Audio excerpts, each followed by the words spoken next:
Hello everyone and welcome to Simplex Cuisine. My name is Harper if you did not know, and today I'm going to show you how to make my version of vanilla ice cream without the maker and without having to go through the whole blood, sweat, and tears to make ice cream. So let's begin. So of course the ingredients and the route recipe will be down in the description down below, so if you want to check it out there. And let us begin by really the only big process to do, which is mixing together the cream, the sugar, and the vanilla extract all together. And you really want to whisk this all until you cannot feel or hear any of the granules of sugar. You want all the sugar to be dissolved into the milk. Now, I have to say that I only used around a half cup or so of sugar, and this gave, still very sweet ice cream, but it wasn't like overly sweet, which I really like.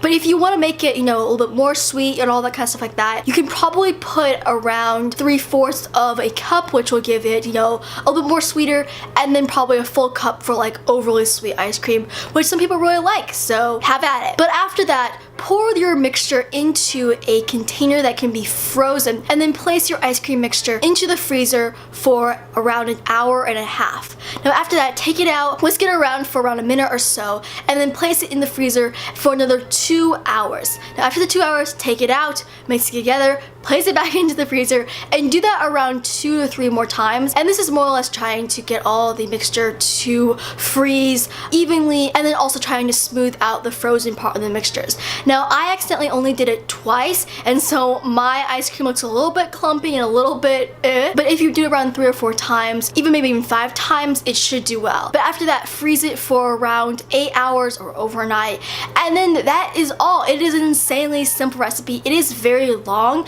and it can be quote-unquote labor intensive if you don't want to wait, every 2 hours to like mix it for like 1 minute. But honestly, it's a really great method. And if you don't want to, buy a like $50 ice cream maker because you only probably use it like twice a year or whatever, or having to go through the whole salt and ice and move it around and break stuff and blah blah blah, then this is a great way. Now you probably can see this ice cream, it's not the prettiest thing, she didn't go to the ball to get the prince. It's a hard-working ice cream that looks a little bit but it tastes absolutely amazing. Now I have to say that because you aren't putting it through an ice cream maker, the milk itself does become like small ice crystals in some areas, which I honestly really like. It gives a nice like texture that you don't get a lot in ice cream anymore.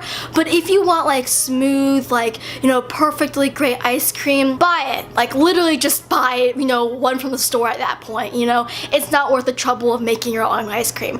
But if you want easy, simple, and actually quite delicious vanilla ice cream without having to go through the whole process of getting an ice cream maker or having to go through the salt and ice method, which is very labor intensive, and this is a perfectly simple way to make ice cream and have a great time. This is a great easy recipe for little kids to go through, and at the end of the process, they get ice cream, which is pretty awesome. But that is the end of the video. So of course, if you like this video, just click like. If you want to see more from Watch, just subscribe. I hope you have an amazing day. I will see you next time, and as usual, goodbye.